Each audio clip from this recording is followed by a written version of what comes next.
Hello বন্ধুরা, আমরা এখন চলে এসেছি আমাদের নয়া বসতিতে। নতুন হোটেল খুলেছে, হোটেলে রোড লাইন। তো আমি আমার বন্ধু সন্ধ্যাবেলায় বেরিয়ে গেছি এবং দাদাকেও সঙ্গে নিয়েছি। তো দেখো কি সুন্দর সাজিয়েছে। তো এটা কাউন্টার, এখানে দেখা যাক কি কি পাওয়া যায়, নতুন ওপেনিং করেছো। তো এখন আমরা চ্যাট লিস্ট পাইনি খাবারের, তো আমরা এখন সামান্য স্ন্যাকের জন্য চিকেন পকোড়া অর্ডার করেছি। তো চলো, দাদা ভিতরে অপেক্ষা করছে, ভিতরে গিয়ে দেখি কীরকম সাজিয়েছে। চলো দেখা যাক। ভিতরে ঢুকতে না ঢুকতেই গান বাজছে, দারুণ সুন্দর লাইটিং দেখাচ্ছে। তো চলো এগিয়ে এসো। দাদা আগের থেকে অপেক্ষা করে আছে আমাদের জন্য পকোড়া নিয়ে। তো দেখা যাক। ও খুব সুন্দরই সাজিয়েছে। এই পাশটা একটু দেখাও ক্যামেরাম্যান। দেখিছে দাদা চিকেন পকোড়া 6টা, সাথে কাসুন্দি সস স্যালাড নিয়ে বসে আছে হাসি মুখে। দাদার তো খুবই লোভ লাগছে, কিন্তু আমার জন্য খেতে পারেনি, আমরা আসিনি।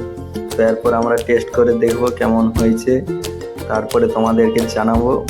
তো এখানে আরও অনেক কিছু খাবার পাওয়া যায়, তখন লিস্টটা পাইনি আমরা। তো পেলে তোমাদেরকে অবশ্যই জানাবো। আর এখানে নতুন খুলেছে, মানে এখানে অফার চলছে দারুণ, সেই অফারটাও তোমরা কিন্তু পেয়ে যাবে।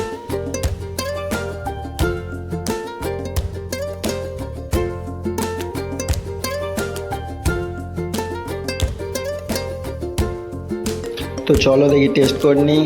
একটা পকোড়াই আমার জন্য ছিল, টমেটো সস দিয়ে ডুবিয়ে নিয়ে। না, দারুণ দারুণ, একদম ক্রিস্পি আছে, খুব সুন্দর। তো খুবই সত্যি দারুণ। সাথে একটা ক্যামকাও অর্ডার করেছিলাম।